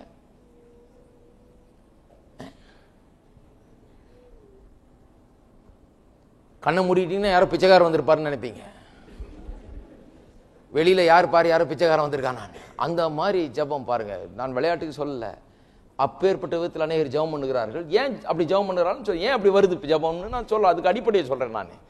ஏன்னா இங்க இவ்வளவு பெரிய வாக்கு தத்தங்கள் இருக்குது, அதை ஆணையிட்டு கொடுத்த தேவன் ஒருவர் இருக்கிறார். அதையெல்லாம் கொஞ்சம் சிந்தித்து யோசித்து தியானித்து அதை மேன்மை பாராட்டி அப்பேற்பட்ட தேவனுடைய அன்பை யோசித்து பார்த்து அதை நினைவில் வைத்து நன்றியால் உள்ளம் பொங்கி ஆண்டவரத்தில் வந்து அப்படி ஜபிக்கிறதை விட்டு விட்டு இவங்க போறது ஜப கூட்டத்துக்கு போறதே தப்பான விதம். இன்னைக்கு போயிடுறேன், நைட்டெல்லாம் ஒரு கை பார்த்துடுறது ஆண்டவரை, நான் நீங்க நைட்டெல்லாம் விடுறது இல்லை, ஆல் நைட் ப்ரேயருக்கு போயிடுறேன், அவர் நடத்துறாராக்கும். அந்த ஆல் நைட் ப்ரேயர்ல போய் ஆல் நைட் கர்த்தரை தூங்க விட மாட்டேனாக்கும். அங்க ஜெபம் பண்றவர் நடத்துறவர்னு சொல்றாரு, இன்னைக்கு கர்த்தரை நாம் தூங்க விடுவதில்லை எல்லாம். ஓனுக்கா ஆஹா, பைபிள்ல சொல்லிருக்க அவர் தூங்குவதும் இல்லை உறங்குவதும் இல்லைன்னு சொல்லியிருக்காரு. நீ என்ன பெருசா பண்ணிட்ட? நீ ஒன்னும் அவரை தூங்க வைக்காம இருக்க போறதில்லை. அவர் தூங்குறதே கிடையாதுப்பா. அவர் உறங்குவதும் இல்லை தூங்குவதும் இல்லை. நீ ஒன்னும் அவரை தூங்க வைக்காம இருக்க முடியாது. அவர் தூங்க நினைச்சாலும் தூங்கலாம். அவர் தூங்குவதும் இல்லை உறங்குவதும் இல்லை. நம்மேலே கண்ணெல்லாம் எங்க இருக்கு? நம்ம மேல இருக்குதான். யாருக்கு நன்மை செய்யலாம் என்று பூமி எங்கும் உலாவிக் கொண்டிருக்கிறது. விசுவாசிக்கிற மனுஷன் யார்? என்ற வார்த்தை நிமித்தமாக என்னிடத்தில் வந்திருக்கிறவன் யார்? இந்த உடன்படிக்கையின் அடிப்படையில் வந்து கேட்கிறவன் யார்? என்ற வார்த்தை என்னிடத்தில் கொண்டு வந்திருக்கிறவன் யார் என்று பூமி எங்கும் கண்கள் உலாவிக் கொண்டிருக்குது. அதனால தூங்குறது இல்லை. இருக்கீங்களா? எப்பேற்பட்ட தேவன் என்பதை எண்ணி பார்க்கணும். அதனால தான் சொல்றேன், ஜெபம் பண்றதுக்கு முன்னால கொஞ்சம் கர்த்தரை தியானிக்க வேண்டும். இங்கே ஏன் வந்துடுறோம், இந்த வசனத்தை ஏன் கேட்கிறோம் என்று சொன்னால், நான் நினைக்கிறேன் இந்த கேட்டவர்கள் போய் தியானிப்பீர்கள் என்று நம்புகிறேன். கேட்டவர்கள் வீட்டுக்கு போற வழியிலேயே அதை தியானமாய் வைத்துக் கொள்ள வேண்டும். எப்பேற்பட்ட அன்பு, எப்பேற்பட்ட தேவன், பொய்யுரையாத தேவன், நல்ல தேவன். நான் விளங்கிக்கணும்னு அவர் சத்தியம் பண்ணி தர்றாரு. அவ்வளவு கீழே வர்றாரு அவர் எனக்காக. எனக்கு புரியணும்னு, எனக்கு அதுதான் புரியும். அதனால எனக்காக அவர் சத்தியம் பண்ணி தர்றாரு. அவ்வளவு நல்ல தேவன். கண்ணை விழித்து கொண்டு என் மேலே கண் நோக்கமாக இருக்கிறார், எனக்கு நன்மை செய்யலாம் என்று. எனக்கு நல்லதையே செய்கிற தேவன் அவர், நன்மையே செய்கிற தேவன். இதை எண்ணி பார்த்து சும்மா போய் சகட்டு மேனிக்கு போய் நான் ராத்திரியெல்லாம் பாத்திரனாக்கும் நிற்கிறது கிடையாது. நான் கேட்டு வாங்காம விட போறது இல்லையாக்கும். அந்த முரட்டு வைராக்கியமெல்லாம் கூடாது பாருங்க.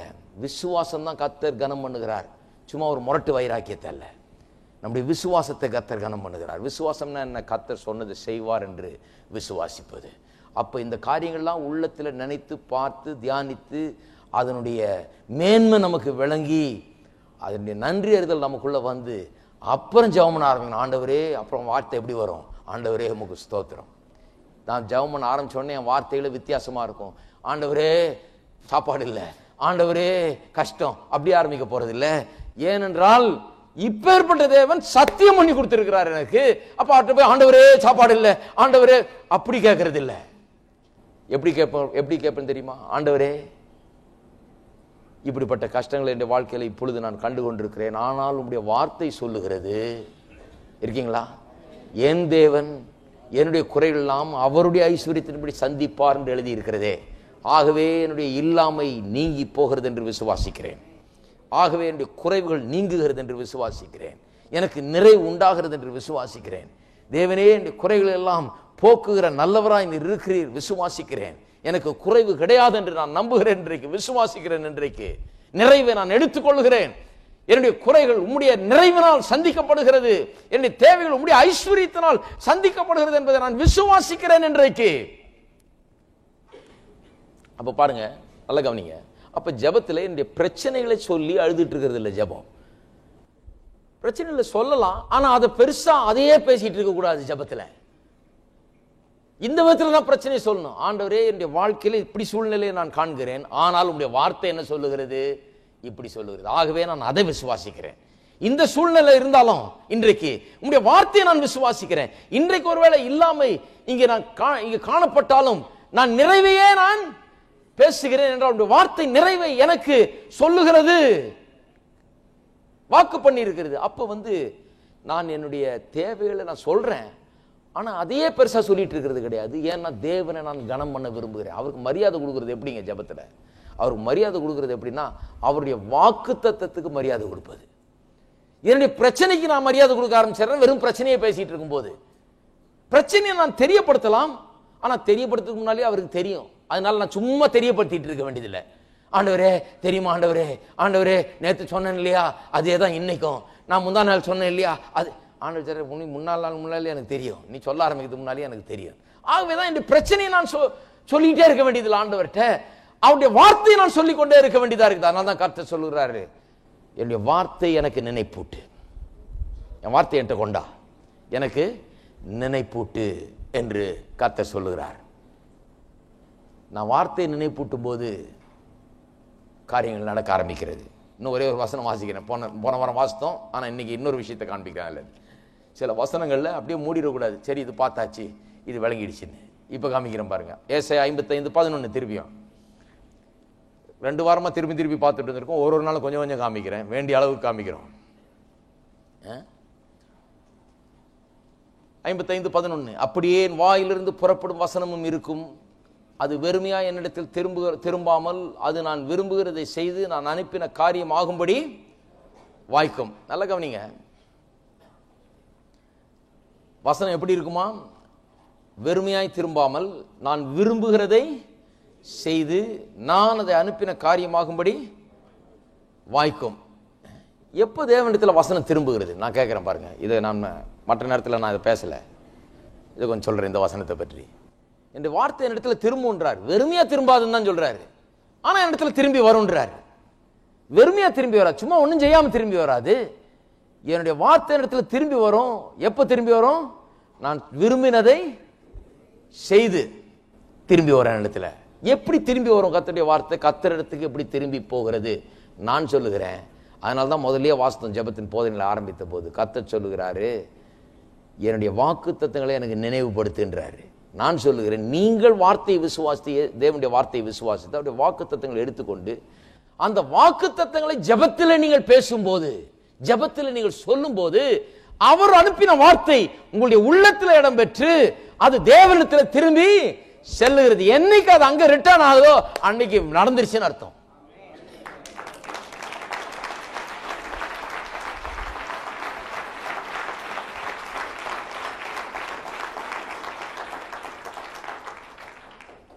ஆகவே தான் சொல்லி, நீங்கள் ஜெபம் பண்ணும்போது எவைகளை பெற்றுக்கொள்வோம் என்று விசுவாசியுங்கள், அப்பொழுது அவைகளை பெற்றுக்கொள்வீர்கள்.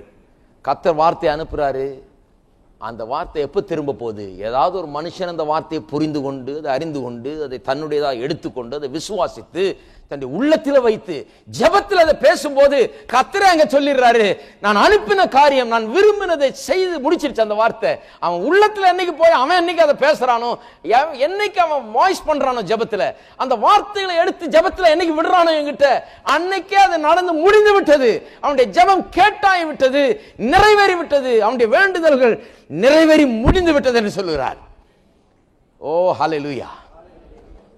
என்ன அற்புதமான காரியம் பாருங்க.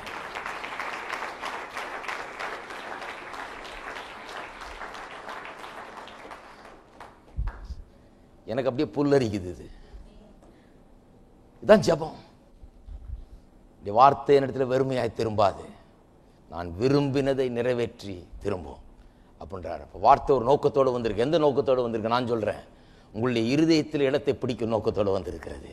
நீங்கள் விசுவாசிக்க வேண்டும் என்கிற நோக்கத்தோடு தேவன் வார்த்தையை அனுப்பி வைத்திருக்கிறார். இந்த வாக்குத்தத்தங்களை உங்களுக்காக அவர் பேசி இருக்கிறார். நீங்கள் இதை வாசிக்க வேண்டும், இதன் போதனைகளை கவனிக்க வேண்டும். இவைகள் இந்த வார்த்தைகள் காதுகளில் செல்ல வேண்டும். இந்த காதல மட்டும் இல்லை, உள்ளான காதுகளில் நீங்கள் அதை கேட்க வேண்டும். இதை குறித்த வெளிச்சத்தை ஆவியானவர் உங்களுக்கு தர வேண்டும். இதை நீங்கள் புரிந்து கொள்ள வேண்டும். இது உங்களுடைய உள்ளத்தில் மட்டுமல்ல, இது உங்கள் நாவிலையும் இருக்க வேண்டும். இதை நீங்கள் பேச வேண்டும்.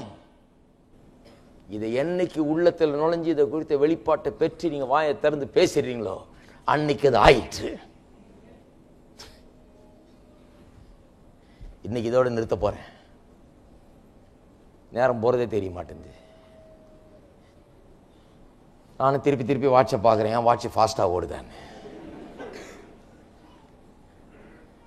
ஆனால் வேதம் சொல்லுது, இயேசுவே போதிக்கும் போது எப்படி போதிச்சாராம்? அவர்கள் கேட்கிற திராணிக்கு தக்கதாக அவர்களுக்கு போதித்து அதோடு நிறுத்திக்கிட்டாராம். 3 மணி நேரம் எவ்வளோ கேட்க முடியுமோ அவ்வளோ சொல்லிட்டு அப்புறம் வாங்கிட்டார்.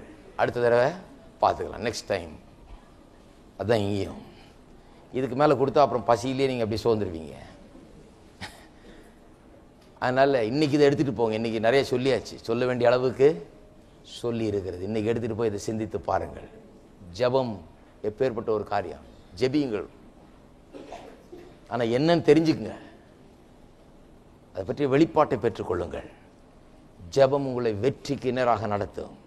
ஜெபம் ஒன்றும் இல்லை, இந்த சுக்கான உபயோகப்படுத்தி கப்பலை எங்கே போய் சேர வேண்டுமோ அந்த இடத்துக்கு திசையை நோக்கி நாம் செலுத்துகிறோம். செழிப்பை நோக்கி செலுத்துங்கள். உங்கள் வாழ்க்கையை, கப்பலை வெற்றியை நோக்கி செலுத்துங்கள். சமாதானத்தை நோக்கி செலுத்துங்கள். நன்மையை நோக்கி செலுத்துங்கள். தீமைக்கு எதிரான திசையில செலுத்துங்கள். அந்த திசையில செலுத்திக்கிட்டு இருக்காதீங்க. ஜெபம்ங்கிறது வேற ஒன்றும் இல்லை, இந்த கடிவாளத்தை உபயோகப்படுத்தி குதிரை செல்ல வேண்டிய திசையில் உங்களை எங்கே கொண்டு போய் சேர்க்கணுமோ அங்கே சேர்க்கும்படியாய் செலுத்துவது தான். கப்பல் எங்கே போகணுமோ அங்கே சுக்கான உபயோகப்படுத்தி அந்த திசைக்கு செலுத்துவது. எல்லா பிட்ஃபால்ஸையும் அவாய்ட் பண்ணுகிறது. வாழ்க்கை நாச மோசங்களை தவிர்ப்பது. தவிர்க்கிற விதத்தில் அதை உபயோகப்படுத்துங்கள். அன்றாட உபயோகப்படுத்துங்கள். நாவு ஜெபத்தில் ஒரு முக்கியமான பங்கை வகிக்கிறது. கர்த்தர் உங்களை ஆசீர்வதிப்பாராக. நம்ம எல்லாம் எழுந்து நிற்போம்.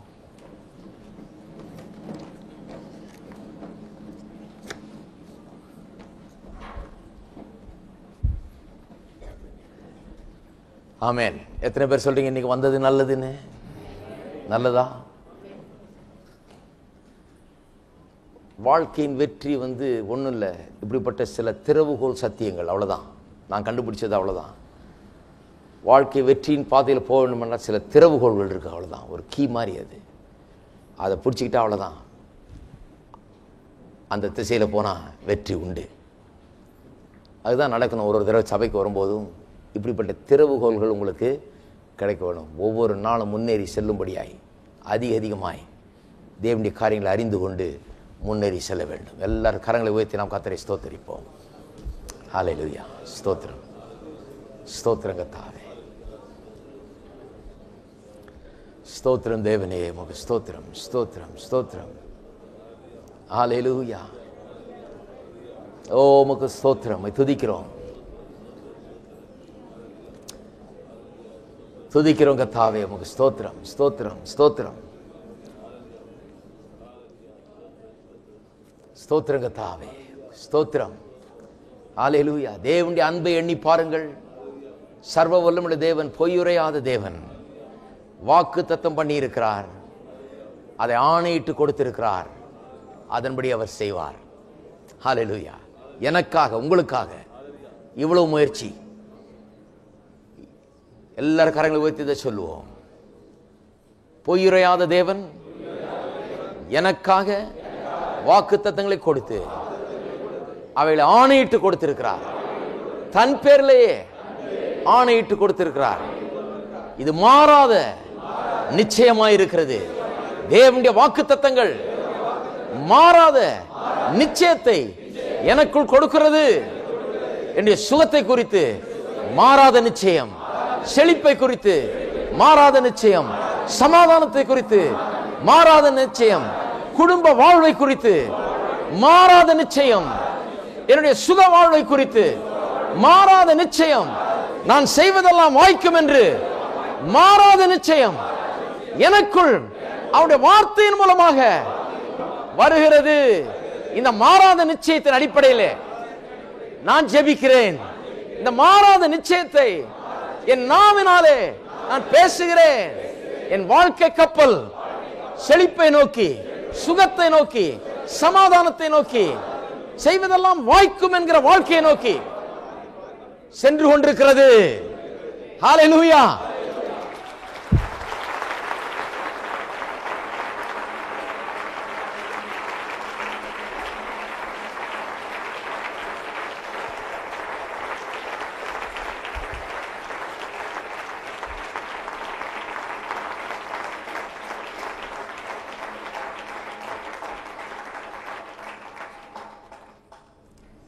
இவைகளால் உங்கள் உள்ளங்களை நிரப்புங்கள். அப்புறம் ஜெபியுங்கள்.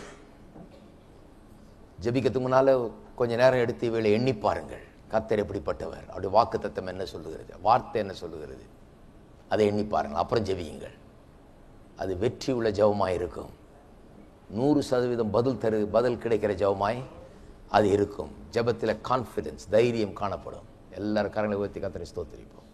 ஸ்தோத்திரம், ஸ்தோத்திரம் கர்த்தாவே. அன்பின் பிதாவே, உம்மை துதிக்கிறோம், ஸ்தோத்திரிக்கிறோம். பேர்பட்ட பாக்கியத்தை நீர் எங்களுக்கு தந்திருக்கிறீர் என்பதை நாங்கள் எண்ணி பார்க்கிறோம்.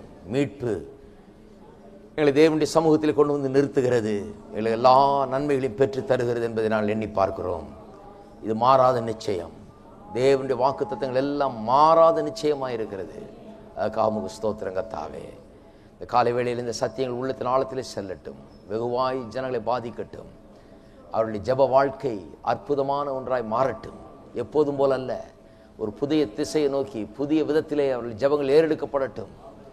ஜெபங்கள் விசுவாசத்தினால் சாரமேற்றப்பட்டதாய் இருக்கட்டும், வார்த்தையினால் சாரமேற்றப்பட்டதாய், அற்புத ஜெபங்களாய், மலைகளை பெயர்க்கக்கூடிய ஜெபங்களாய், அப்பேற்பட்ட வார்த்தைகளை சொல்லுகிற நேரமாய் அது இருக்கட்டும் கர்த்தாவே. குடும்பத்தின் வாழ்க்கையை, எதிர்காலத்தை நிர்ணயிக்கிற ஜெபங்களாய், அவருடைய பிள்ளைகளுடைய எதிர்காலத்தை நிர்ணயிக்கிற ஜெபங்களாய், அவருடைய சந்ததியின் எதிர்காலத்தை நிர்ணயிக்கிற ஜெபங்களாய், நன்மையை பற்றி கொள்ளுகிற ஜெபமாய் அவைகள் இருக்கட்டும். தீமையை வெறுக்கிற ஜெபமாய், தீமையிலிருந்து தப்புகிற ஜெபமாய் அவைகள் இருக்கட்டுங்க தாவே. வெற்றிகரமாய் ஜெபிக்க உடைய நீர்களுக்கு கொடுத்திருக்கிற அந்த வாழ்க்கையை வெற்றிகரமாய் வாழ இப்பேற்பட்ட ஒரு ஜெப வாழ்க்கைக்குள்ளே நீர் ஒவ்வொருவரையும் நடத்துகிறபடி ஆலமுக்கு ஸ்தோத்திரம். சத்தியத்தை அறிவீர்கள், சத்தியம் உங்களை விடுதலையாக்கும் என்று சொல்லி இருக்கிறது.